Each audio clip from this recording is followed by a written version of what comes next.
Del olvido y de la memoria, precisamente hablamos ahora con el doctor en psicología, profesor emérito de la Universidad de Deusto, natural de Ablitas, Navarro, que es nuestro invitado Enrique Pallarés. ¿Qué tal, Enrique? Bienvenido. Bien hallados vosotros y gracias también por invitarme a compartir con vosotros Un este rato. placer, por supuesto. Estuvimos con usted en Tudela en la presentación del libro, verdad, efectivamente. el mes pasado. Así es. Sí, y bueno, estamos encantados de que venga al programa. Claro. Enrique, la memoria, olvido y memoria. Pues sí, la verdad es que no son totalmente opuestos, ¿eh? ¿Sí? Yo más bien diría que son complementarios, aunque a lo mejor suenan como algo totalmente reñidos, que uno es el negativo del otro, pero a veces hay que aprender a olvidar también, ¿no? Y creo que es conveniente, a lo mejor no es lo mejor empezar por el olvido, sino que habría que empezar por la memoria. Exacto. Y luego referirnos al olvido, pero no olvidarnos del olvido tampoco. Claro, porque ¿qué cuestiones habría que olvidar realmente en la vida? Eso cada uno lo sabe, yo creo que cada uno lo sabe, y la verdad es que yo le suelo decir cuando alguno me comenta que quiere olvidar cosas de su vida, hechos que le han ocurrido, le digo, mire, no se esfuerce, porque si se esfuerza en querer olvidar algo concreto, lo va a tener mucho más presente. Trate usted de ponerlo en su sitio, de mirarlo con otra perspectiva, de verlo con otros ojos, eso que a lo mejor cree usted que fue o que no debería usted haber hecho. Y en todo caso sepa perdonarse y sepa perdonar también. Claro. Enrique, ¿se recuerda más lo agradable y se olvida lo desagradable o no? Hay una tendencia que sí, es lo que llaman sesgo de positividad de la memoria, o incluso el efecto Poliana, esa niñita que protagoniza unos cuentos, que todo lo veía siempre bajo el lado de vista positivo, ¿verdad? Pues en la memoria hay algo parecido también, hay ese sesgo hacia la positividad, de tal manera que los recuerdos desagradables tendemos un poco como a quitar las aristas y poco a poco los vamos haciendo más suaves, y también vamos tomando más los positivos, los recuerdos positivos, que los negativos. Y hay una excepción en esto. Las personas que están con depresión o en trastornos que a lo mejor no llega a una depresión clínica, porque la depresión es muy amplia, pues suelen invertir este sesgo y tienen una tendencia a recordar especialmente lo negativo, y a veces con unos sentimientos de culpabilidad muy profundos, y solamente se acuerdan de lo malo. Digo, hay que acordarse un poco de todo también. Claro. Profesor, ¿qué va a ser de nuestra memoria con el fenómeno Google? Con el fenómeno Google, y efectivamente es que hay un efecto descrito por un equipo de investigadores, de profesores universitarios americanos, Wegner es el que dirigió ese estudio, aunque aparece el primer nombre otra autora, otra profesora, y han descrito el llamado efecto Google en la memoria. Y consiste este efecto Google en que igual tendemos más a acordarnos de cómo encontrar una información que de la misma información. Bueno, esto pertenece al lenguaje coloquial. Oye, ¿tú te acuerdas de tal cosa? Y dice, no, pero mírala en Google, pon tal palabra en Google. Y cada vez Google está hecho más para tontos, iba a decir, con perdón de la palabra.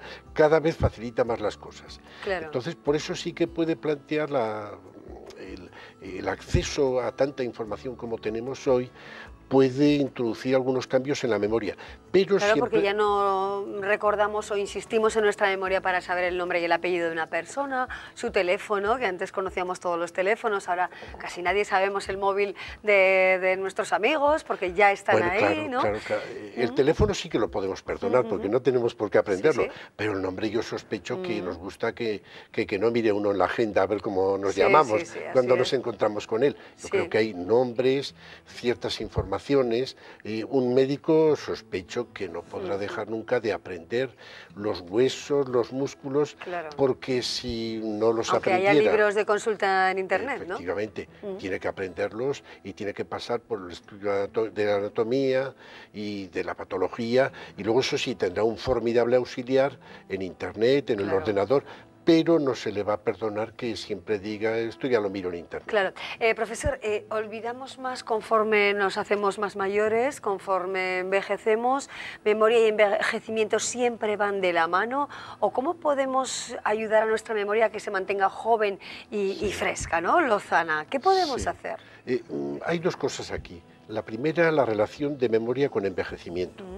Y yo suelo decir, y no es por defenderme yo a mí mismo, porque ya ves que no soy un muchacho, ¿verdad? pues que se ha exagerado bastante la cuestión de que envejecimiento es equivalente a pérdida de memoria. Sí es cierto que en el proceso de envejecimiento o en la vejez, que es un concepto también sumamente poco definido, cuándo empieza, cuándo termina, es algo que, pero no es del caso aquí concretarlo, sí, sí. Pues hay mucha más incidencia de la demencia senil, que es un trastorno que acaba disolviendo la memoria. Pero la persona mayor sana, que no tenga estos trastornos, que cuide también su tensión arterial, es decir, todos los factores circulatorios, pues no tiene por qué experimentar una merma de su memoria. Eso sí, como hay una fama ya, una especie también de prejuicio, que a algunos les suena esta palabra rara cuando la digo, pues así, como hay racismo, como hay sexismo, hay también edadismo, que es una serie de prejuicios y de clichés que hacemos de los mayores, y uno de ellos incluimos ahí la pérdida de la memoria, que va perdiendo la memoria. Pues enseguida nos amparamos en eso. Mira, esto es despiste mío, pues se debe a que ya soy mayor. La verdad es que no, muchas veces se debe, y ahí es donde deberíamos empezar a tratar, se debe a que no he prestado la debida atención al tratar de aprender esto, no he prestado la debida atención a la hora de dejar las llaves, de dejar las cosas, y yo creo que conviene tener muy en cuenta eso también, ¿eh? Claro, porque a veces hacemos las cosas de forma mecánica, sin darle mucha importancia a lo que hacemos, y eso facilita que se nos olvide, que se nos pase, que lo dejemos pasar y que luego seamos incapaces de recordar un movimiento cualquiera, ¿no? Del día a día. Le echamos la culpa a la pobre memoria, pero la memoria no tiene la culpa. Claro, es que nos ha faltado algo más de atención. Claro, si uno deja las llaves en cualquier sitio y encima deja todos los papeles en cualquier sitio, pues bueno, aquello está todo, las llaves pueden estar bajo una masa de papel en cualquier lado, de papel o de ropa o de cualquier cosa. Sí, Enrique, profesor, estoy pensando en los estudiantes. Ayer escuchaba además a los estudiantes que estaban ahí envueltos entre sus apuntes, universitarios o bueno, del bachillerato, por ejemplo, o niños, ¿no? Que se enfrentan a los exámenes ahora en junio principalmente. ¿Hay algún consejo realmente para retener mejor datos, ideas, para comprender mejor y retener? Sí, hay varios. La memoria, tradicionalmente se han ido proponiendo una serie de procedimientos, de estrategias, que más o menos muchas de ellas se han confirmado y llevan ya bastantes siglos de vida. Todo lo que sea establecer asociaciones, relacionar, que es un poquito el pensar, cuando yo tengo que estudiar un tema, tratar de conectarlo con otros temas, tratar de conectar esta cuestión con otras, previamente comprenderlo bien, porque claro, si no comprendo, yo no he entendido aquello, pues tendré que fiarlo a la memoria mecánica, a la memoria esa literal, que es bastante poco fiable. Luego, establecer repasos con frecuencia, apelar también a las imágenes. Todo lo que visualizamos se nos queda mucho mejor que lo que no visualizamos, y podemos en algunas cosas pues acudir a las imágenes correspondientes, y si no, crearlas nosotros también.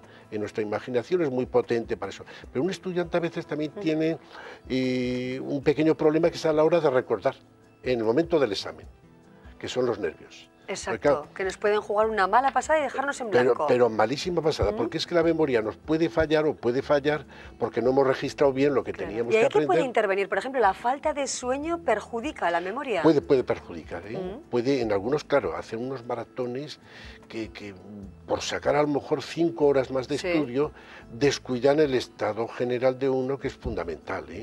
Y además el sueño sí que está demostrado que es importante, por supuesto, antes de estudiar, antes de aprender, bueno, como antes de conducir y antes de manejar un aparato. Pero es muy importante también después, para que se asiente y se consolide lo aprendido.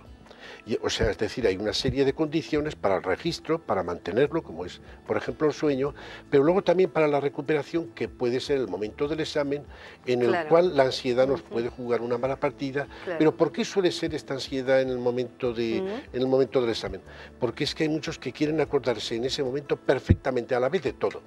Claro, y eso es imposible. Eso es imposible. Bueno, ya no tenemos casi tiempo, pero sí que me gustaría que nos contaran ¿por qué sucede ese fenómeno? Porque le he escuchado en alguna otra entrevista, Enrique, hablar del déjà vu, ¿no? Esa sensación de familiaridad con algo que parece que hemos vivido, ¿Qué Sí. papel juega la memoria en esa sensación del déjà vu? Bueno, en realidad, por definición, es un falso recuerdo. Es Sí. una paramnesia, o sea, es decir, es un recuerdo o sea, tomamos algo como recuerdo, una nueva experiencia la tomamos como un recuerdo, Sí. y en realidad no lo es. Ahí pueden intervenir múltiples factores, en muchos de ellos es una pura ilusión, ¿eh? Ajá. Si yo ahora al entrar aquí hubiera dicho, en este plato ya he estado, que no he estado nunca, Sí, pues lo primero que tendría que pensar es decir, he estado en otros platos. pero en Y, este no. En este no, pero claro, puedo tener esa sensación Claro. también, al ver las cámaras, al ver, porque los platos tienen puntos en Similitudes, común, tienen exacto. similitudes.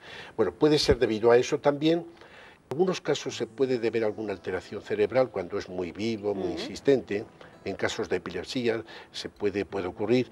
Y las explicaciones que a veces se dan de tipo paranormal, de que es recuerdo de una reencarnación anterior, Sí. pues esa es la verdad que como psicólogo Científicamente probado no está, no ¿no? se puede probar Ajá. científicamente. Enrique sí. Pallares Molins, La memoria guía para su conocimiento y práctica. Sobre este libro que tengo en mis manos hemos hablado hoy un poquito con el doctor Enrique Pallares. Muchísimas gracias por acompañarnos y que sea un éxito el Pues libro, porque es muy muchísimas gracias interesante también. saber por qué recordamos unas cosas y no otras, Y notas, por sí. qué olvidamos. De eso he procurado ¿eh? hablar en el libro de una forma sencilla para que lo entienda la gente, pero a la vez también informar de qué es este fenómeno que es la memoria. Claro. No comencé a escribir por ninguna razón, estaba ya ahí. Como la mayoría de los novelistas, empecé a escribir de niña. Entonces, mis primeros cuentos los escribí con 5 años y eran de ratitas que hablaban, ¿no? Bueno, eran como un juego, pero desde que me recuerdo como persona, me recuerdo escribiendo ficción.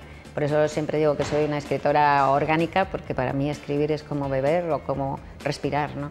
Y exactamente es como beber y como respirar, es un esqueleto exógeno, ¿no? Es como una estructura que me mantiene en pie. Es algo totalmente estructurante de mi ser, de manera que sigo escribiendo porque no sé vivir sin escribir.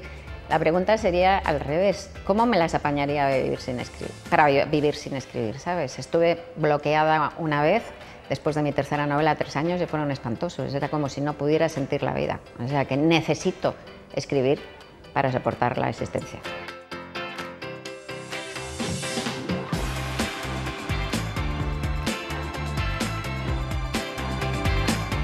En efecto, es el regreso de Bruna Husky, que es el personaje que más me gusta de todos los que he escrito. Este libro me gusta más que el primero de Bruna. Yo creo que se ha abierto en 2 direcciones. En primer lugar, es como una cebolla, ¿no? Tiene una capa que es una novela de aventuras, que es un thriller existencial, es una novela futurista, y esa parte yo creo que la tensión es más intensa que en la primera novela. Creo que es como muy fuerte, una tensión que te arrastra mucho, y luego la parte interior pues es muy íntima. Fíjate, yo siento que esta novela es muy personal, es muy emocionante. Para mí fue muy emocionante escribirla, o sea que curiosamente creo que ha ido en lo exterior, es más trepidante, y luego en el corazón es interior del problema del personaje con su vida, de que no se quiere, de cómo su tragedia, ¿no? Que tiene miedo a las emociones, considera que las emociones la debilitan.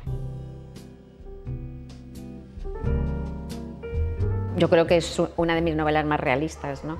Y bueno, pues es una trama de corrupción, es una trama también de delito ecológico, por así decirlo, ¿no? Hay una historia que conduce, hay un misterio y una persecución que conduce a un lugar que se llama Oncalo, que es alucinante. Bruna es un androide de combate, es como un clon, es completamente orgánica, entonces es un clon madurado aceleradamente, de manera que su periodo de actividad de vida es desde los 25 años hasta los 35. Al cabo de 10 años le entra una especie de cáncer generalizado y se muere en 10 días, ¿no? Bueno, una semana. Entonces ella, como sabe cuándo va a morir, pues no puede olvidarse de que es mortal, que es lo que hacemos todos los humanos para resistir, ¿no? Esa muerte que nos acecha.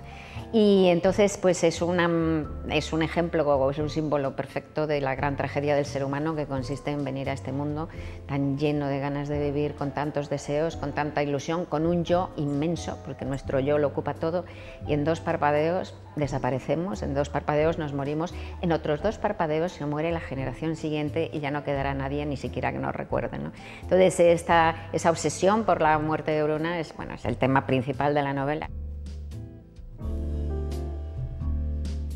Los premios siempre son maravillosos y súper bienvenidos, porque los escritores yo creo que los artistas en general somos unas personas, de luego los escritores, los novelistas, de una inseguridad brutal, patológica, de una necesidad menesterosa de la aprobación del otro y de que te digan que está bien lo que estás haciendo. Entonces eso es como un agujero que tienes irrellenable, de manera que cuando te dan un premio pues como que se calma un poquito, ¿sabes? Es como si te curaran un poquito esa herida que llevas, así que eso es maravilloso. Y lo del éxito, pues es que no existe el éxito no es un lugar. El éxito no es algo tuyo, no es una propiedad que tú tengas. El éxito es un atributo de la mirada de los otros. Entonces los otros deciden otorgarte el éxito y encienden los reflectores sobre ti y cuando quieren te lo quitan. O sea que el éxito, uno vive fuera del éxito completamente y son los otros los que pasan, los que deciden enchufarte con el reflector o no. O sea que mejor no contar con ello. Que escogen un libro mío me parece como ganarse la lotería con cada lector. Y te lo digo en serio que siento un agradecimiento infinito porque además sin los lectores pues la escritura no existe, la escritura es comunicación. Entre un 15 y un 20% de la población ha sufrido o puede sufrir de forma transitoria ruidos en la cabeza, zumbidos, los acúfenos. Hoy precisamente vamos a hablar de este tema con Maite Pascual. Ella es psicóloga, colaboradora del Centro Navarro de la Audición, donde se enfoca de manera interdisciplinar o multidisciplinar este problema. Te estamos esperando. Regálate audición.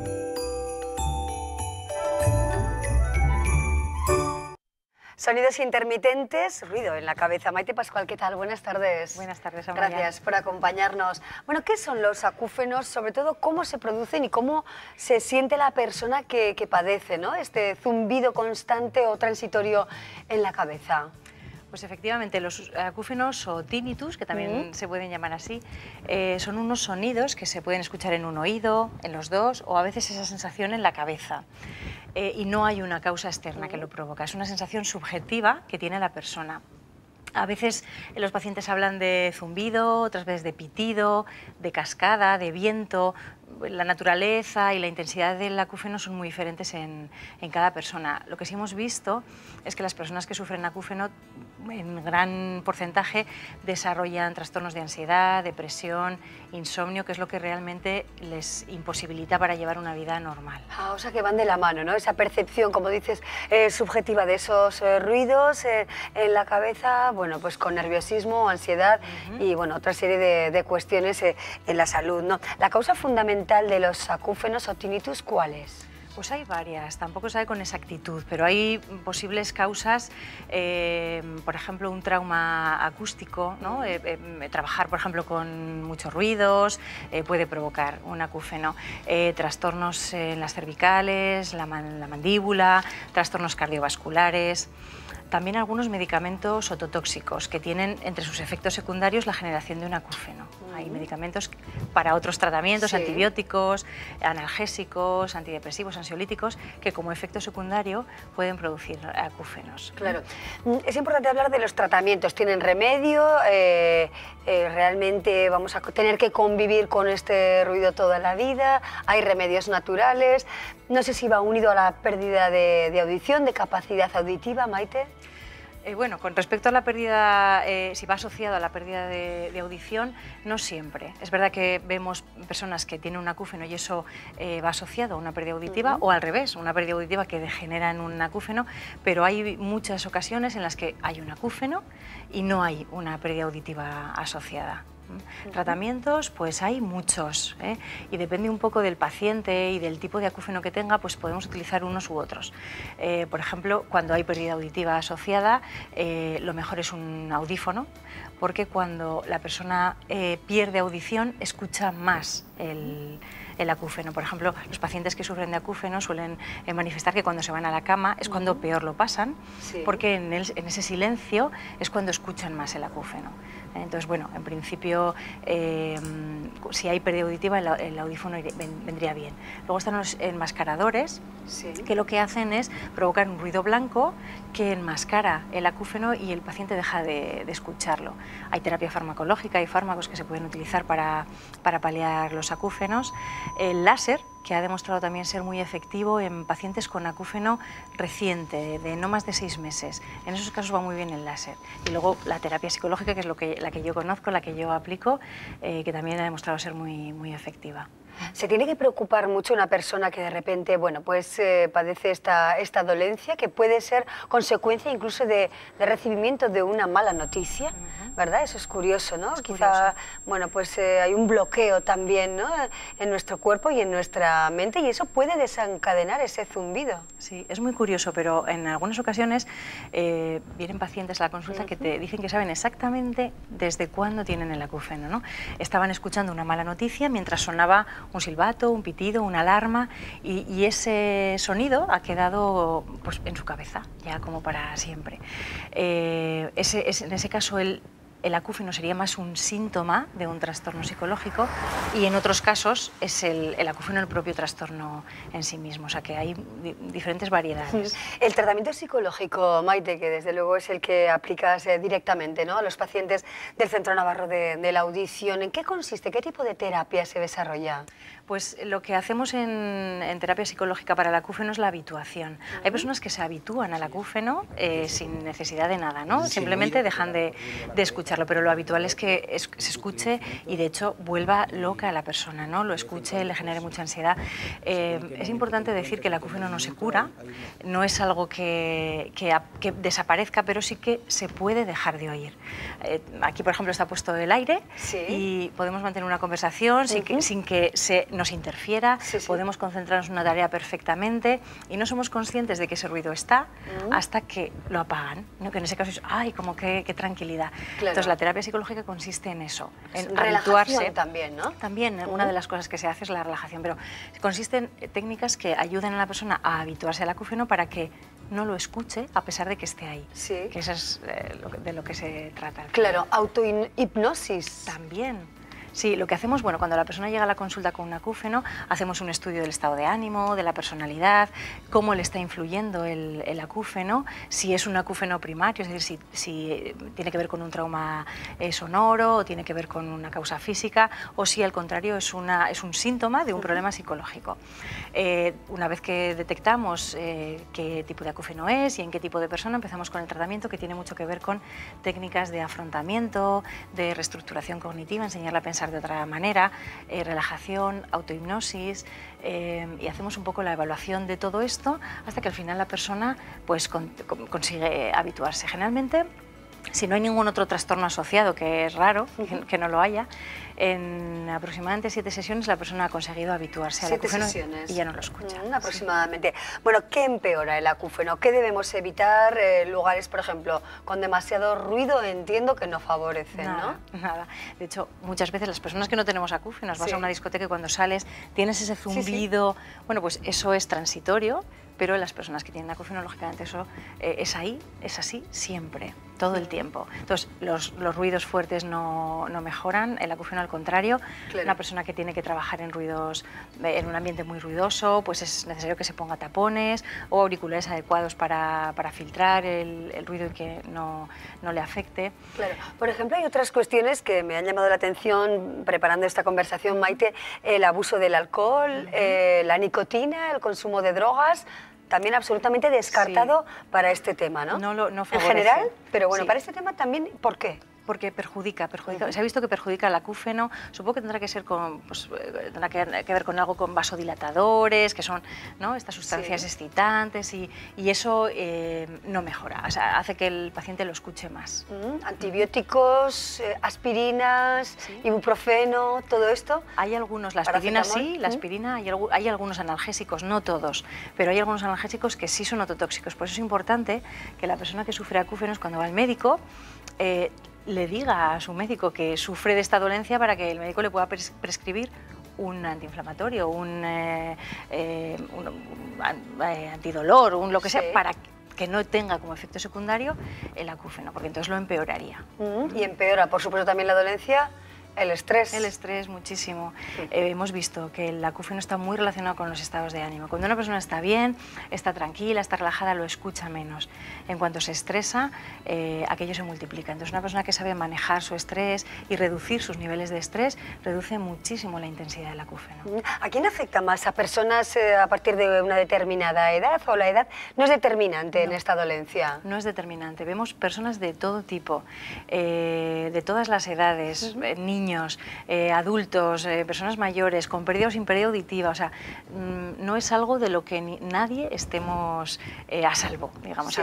En cualquiera podría desarrollarse el acúfeno. ¿Es una enfermedad desconocida o algo desconocida? Hoy veíamos, ¿no?, en las imágenes mientras charlábamos ese documental o ese cortometraje que hizo el director navarro David Arratibel, Oírse, donde personas que sufren precisamente los acúfenos contaban cómo es su vida realmente con ese ruido constante o transitorio en su cabeza, ¿no? ¿Es conocida realmente esta enfermedad o no?